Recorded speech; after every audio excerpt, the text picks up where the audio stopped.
All right, welcome to the roast. This is Kelly and Joe Grabowski. Today we have Jay Doyscher on with us.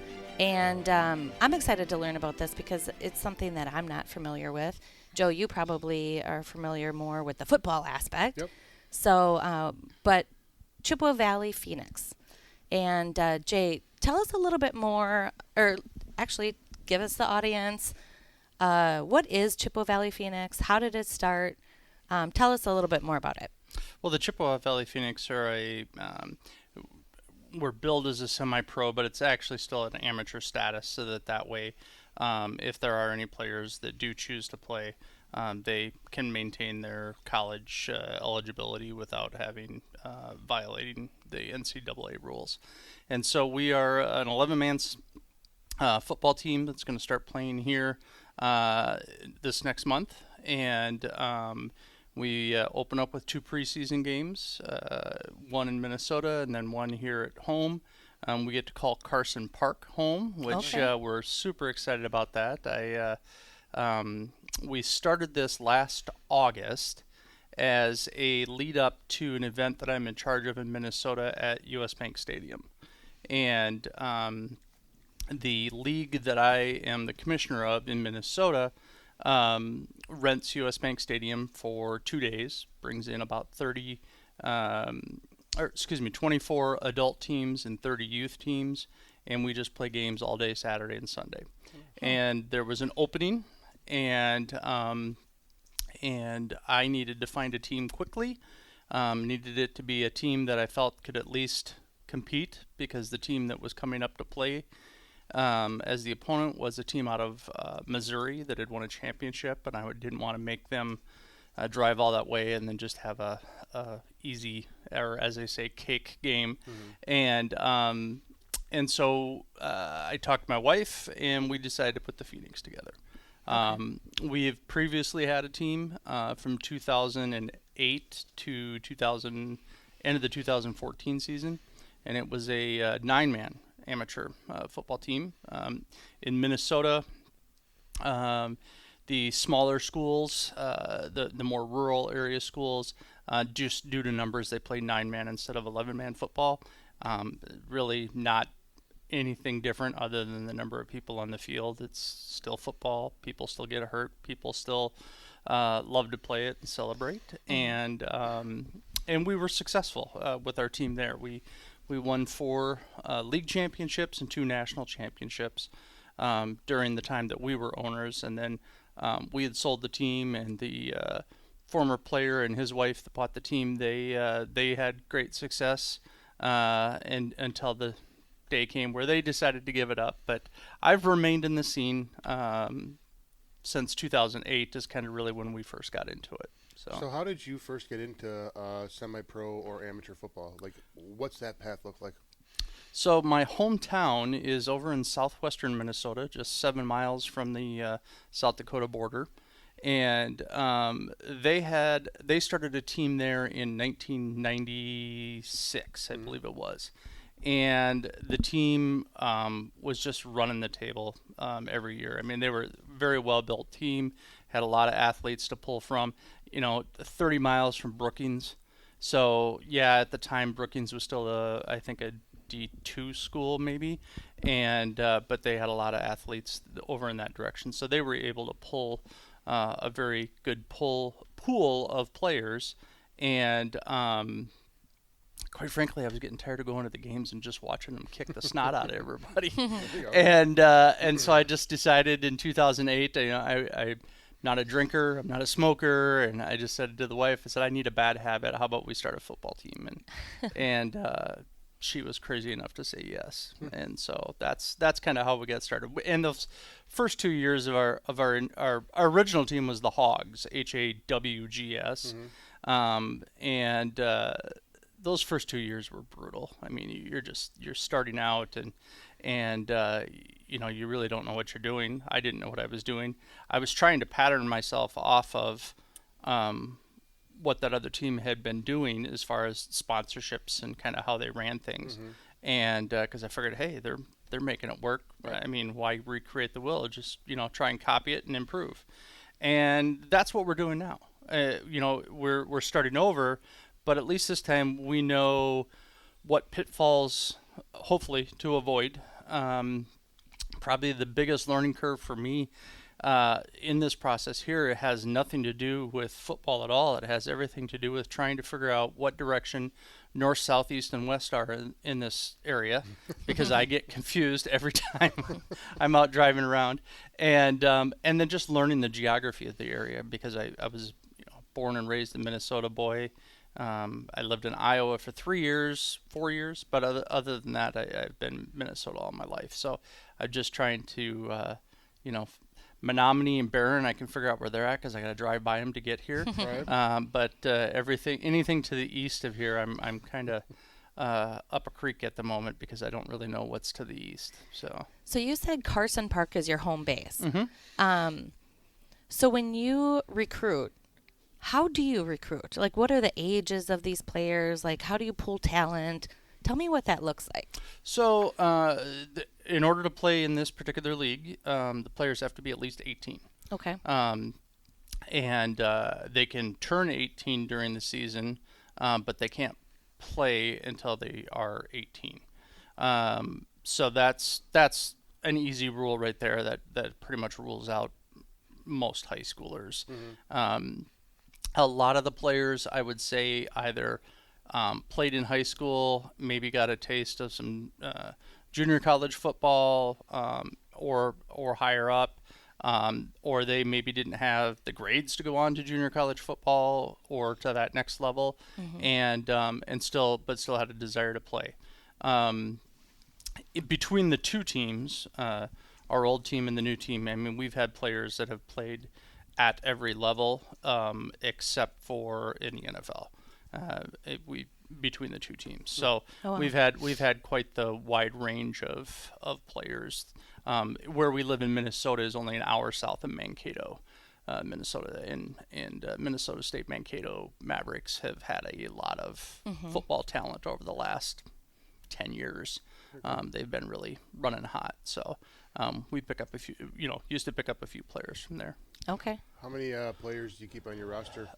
We are allowed to dress 55 for a game. I think as of last night we are at 50. Oh, nice. So we still have a little bit of room, and obviously, as we get closer to the start of the season, we'll lose a few players here and there too. But for the most part, kind of right in that 50 to 60 range is we can carry more than 55. We just can't dress more than 55 on game day. Gotcha. So Obviously my background is football, and so how has it been difficult for you to find the coaching staff, because you kind of have to put all the pieces in play when you're starting out a brand new team. Like, I mean, it's literally from the ground up. Yep. It's not like you have an established coaching staff, an established routine, etc. So, like, where are you finding your coaches? So, coaching staff last August, I had a couple of players from town here that planted that seed of trying to get a team from Eau Claire into that event, and they mentioned that there was a coach that was potentially available in town, and turns out it's Fred Hoversholm. He's from Altoona, and has coached in the area for not just amateur teams, but also high school teams and stuff like that. He's retired Marine, retired deputy sheriff, and so that was kind of one of the first calls I made was to Fred, and said, hey, I hear you're a coach. I don't know what your interest is, and he was a little reluctant at first, just simply because some of the guys in town here had a little bit of a bad taste with their last experience, and he was one of them. And I said, well, at least just meet me. Let's just meet, and if you don't like the vibe you're getting, or I don't like the vibe we're getting, we'll just enjoy a coffee or a meal. I don't even remember where we went, and from there we'll just part ways. If we like each other, then we can. It's kind of like going on a date, Right. Yep, absolutely. And feeling each other out. Yeah, exactly. Yeah. No contact feeling though. And so we kind of hit it off. We think a lot alike as far as what we expect out of the players. Discipline, accountability, and respect are kind of, we don't really have a mission statement, but we have those three words that we throw around a lot. And so once getting him on board, that made the initial recruiting very easy because there were a lot of players that want to play for him, enjoy playing for him, and they had left and either gone to other teams or just hung it up. And so he was able to bring a lot of guys to the table Cool. just by signing on. And then to answer your question, Kelly, then the rest of the recruiting, a couple different ways. Players will recruit their buddies. You know what that's like. You know, buddies are always like, "Hey, we got a softball tournament this weekend. We need a first baseman or something like that." Yep. And so players will recruit players. Players will also help recruit additional coaches if needed. Obviously, with Fred being, I think, in his late 60s, early 70s, he's got a lot of connections to people, so he brought a lot to the table. The way I personally, because I'm not, people call me coach all the time, and I'm not a coach. If I was a coach, we would be running the stupidest plays all game long. Every gadget trick play there is in the book, I'd be calling. I focus more on the logistical and the business side of it than the football side of it. I'm not afraid to throw my 2 cents in as a fan. You know, going, why do you keep repeating the same mistake? Change up.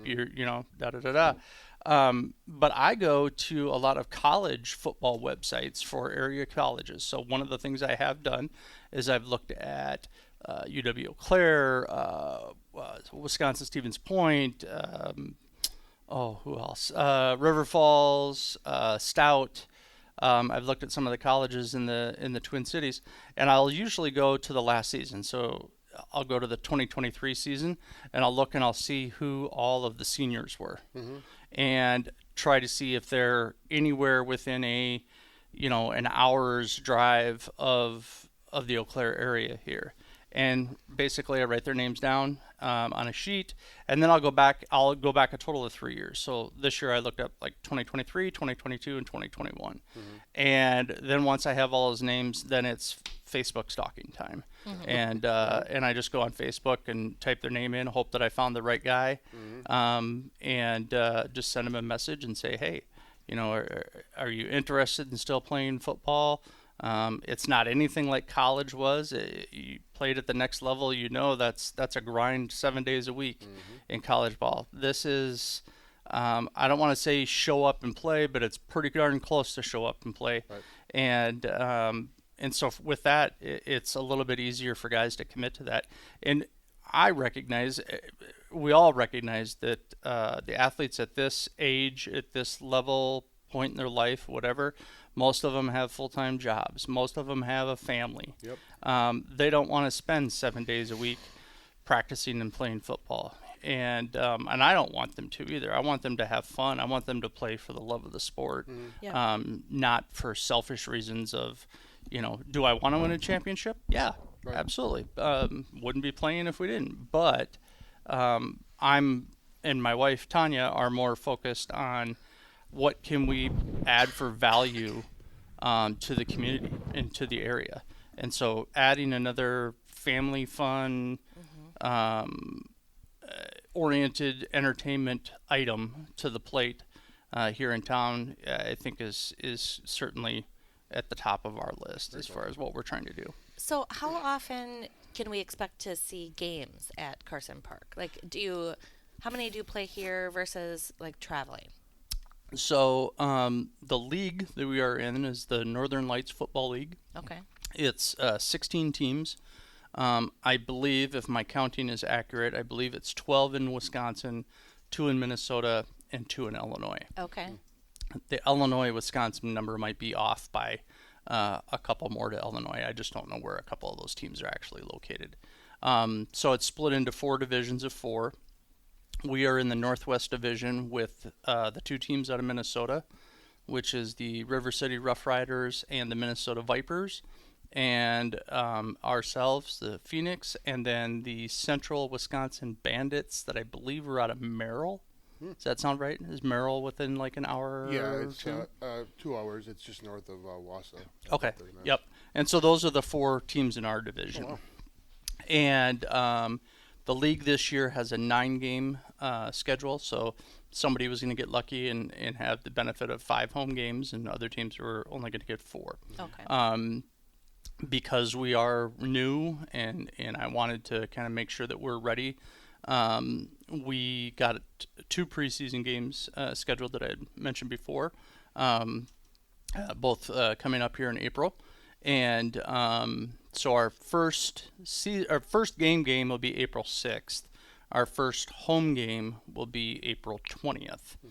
And then the regular season starts May 4th. Okay. So once May 4th hits, we'll play every weekend except for Memorial Day, all the way through mid-July. And then depending on how our record is and how we do, we'll determine whether or not we get any home games or not. Nice. So is there ultimately a championship? Is that out of the 9 teams, you go into a playoff then, or is it just the best of your records? And how do we establish that? Obviously the record plays the biggest part of it. I think this is one of those things where I'm still learning a little bit about how this league does things. I believe it's I think the top 2 from each division that will end up facing off kind of against the other top 2 within the same conference. So a conference has 2 divisions in it, and then the conference will play for a championship, the other conference will play for a championship, and then the 2 conference winners will end up playing. So kind of a little bit like the NFL, but not as many, not a scenario where all teams make it. Right. And so yeah, I mean the championship is what we're playing for, there is, they call it a national championship series down in January, down in Florida. And I hate that they call it that. I mean, they're not bad people for calling it that, but it's really not a national championship game, because it pulls from the best of what they can get to agree to come to Florida. And but last year, it is a national stage, so it's good. You definitely get some spotlight on you when you go down there and play. And last year, here in January, 2 teams in our league got the opportunity to go down and play, both the league champion and the runner-up. So essentially, the 2 conference champions got an opportunity to go down there, and they both won. So that was kind of cool that we had 2 teams out of our league that went down there and won. That was the Rough Riders and then the Illinois Cowboys.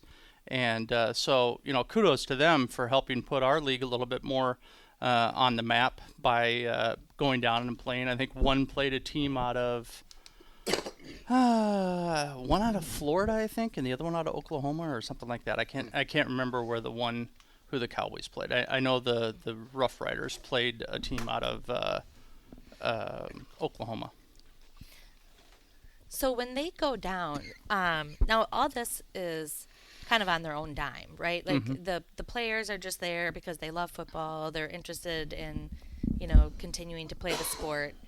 They're paying their own way.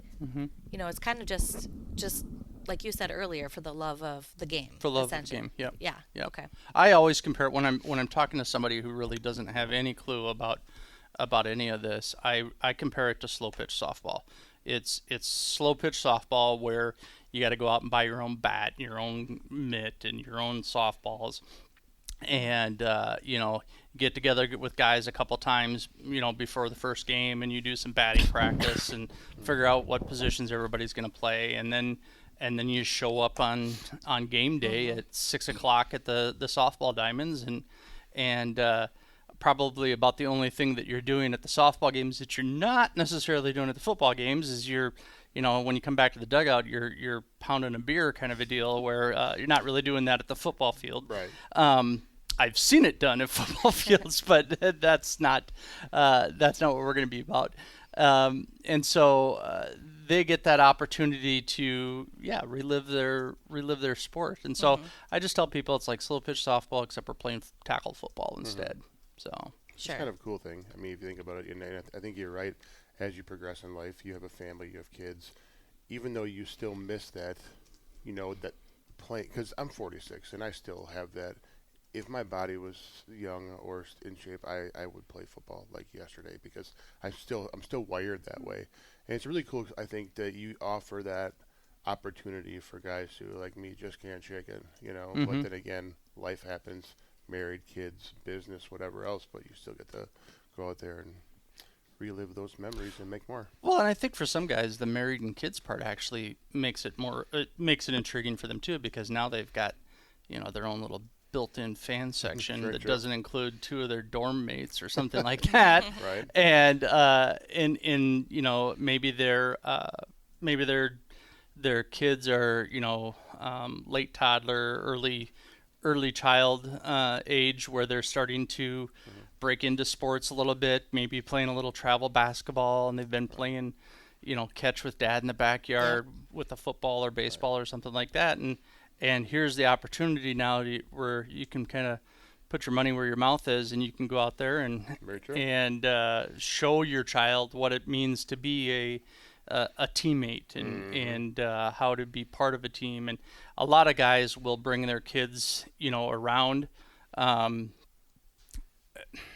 We just have to have a conversation with people about their language choices sometimes. But other than that, it's an okay environment for them to kind of see how, Dad was talking about this the other day, and now this makes sense. Right. And it just lets kids to be around it and click. I mean, we've all seen the 1,000 million pictures of Patrick Mahomes hanging around, Twins, the Twins dugout or the Twins locker room and all that stuff with his dad. And, I'm not saying that was a deciding factor in him becoming a professional athlete, but it certainly probably made the transition for him compared to somebody like Brock Purdy, maybe even if we want to throw out the big names. Right. Mahomes had a good, regardless whether his dad played football or not, he had a good role model to learn from. Whereas Brock, maybe had to go through the grind a little bit more because he didn't have a high-profile playing parent ahead of him. So I just think football is a fascinating sport, and even talking to you now, I'm like, I wonder if I still got some games in me. You know what? By the looks of you and your handshake, I would say yes. Oh God! But the problem is, I mean, just because it's like I said, like softball, football, the injuries and the pain and strain from playing the game is still very prevalent. So it is. I don't think, like I said, I may have one series or a couple plays. Honey, I think you just have one play. I don't know if you have a game, could be, but maybe isn't one it play. Toby Keith that had the song I can be as good once as I ever was for 8 seconds or something like that. Yeah, absolutely. Yeah, you can just approach it like you're a bull rider. You just got to go out there for 8 seconds at a time, and then you get to take almost a whole minute off in between plays. There you go. Well, I'm looking forward to the season. I think it's a very cool thing. When I heard about this, I'm like, this is something that we need to talk about and have here. And we hope you have a successful season. And let's get out there and support to the Chippewa Valley Phoenix. And where can you have a website? We can find your schedule and all that stuff. cvphoenix.com is our website. We're also on social media, pretty much across all the platforms. All of our games will be televised, but we really would like everyone to really get the full feeling and come to Carson Park. I mean, what a beautiful that is, like a diamond in the rough for this area, not just Eau Claire, but for the whole area. I was so impressed there. That was one of the first places that Coach Fred took me to after we met that day, and he took me to 3 different fields so we could kind of see what the layout of fields were like here in the area. And I mean, Carson Park was. I had a 1A and a 1B. I won't say who the 1B is, but Carson Park was right there at the top. And we're so grateful that the city of Eau Claire, the city council, city staff has been tremendous to work with. and they were opening, and they were willing to put up with my one Viking Packer joke, so that was nice. They didn't hold it against me, but we're just excited to bring another option here to town. Excited for all of our sponsors too. We have probably, the other day I looked, I think we've hit right around about 150 sponsors already, as far as that we've gone and visited with. Okay. If everybody would have gave $100, we wouldn't have to keep going out and seeing sponsors. But we're not necessarily everybody's cup of tea or cup of coffee. I guess we're at the right place. We should say coffee, right? You don't we do have tea too. I was gonna say, do you have tea? Yeah, absolutely. And smoothies, clearly. I went a smoothie there. I went the cold route this morning. Went with the smoothie. So, our sponsors, are going to be vital to the success of this as well. Mm-hmm. The more that we can get involved, the more exposure that we can give them as businesses. I'm meeting later today with a potential sponsor that is willing to sell tickets from their customer service counter.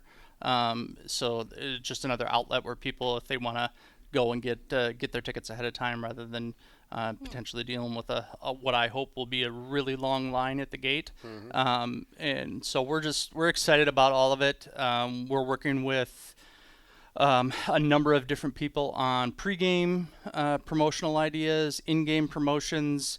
We're going to have a lot of stuff to give away. We got a T-shirt cannon. Nice. We've got our own mascot. Nice. And can you let us know what it is, or is that a secret? The mascot? Yeah. No, it's a phoenix. Okay. It's a bird. Okay. So, nice. And its name is Ash. Ash. So, like a phoenix rising from the ashes. From the ashes, yes. exactly. Smart. Yep. So we're just excited to get going, and the experience. I'm hoping the experience at the park there will be something that everybody enjoys. I've heard some numbers, crazy numbers from the Crush and the Predator days as far as what they used to draw for crowds, and I'll be happy if we can get a quarter of that, let alone more than that. So hopefully it'll be a good thing. Oh, very cool. Looking forward to it. And good luck on the season, and everyone get out there and let's make sure that we're supporting the Chippewa Valley Phoenix and head to Carson Park and watch some games. Yeah, I'm looking forward to seeing it. All right. Thank you both for having me.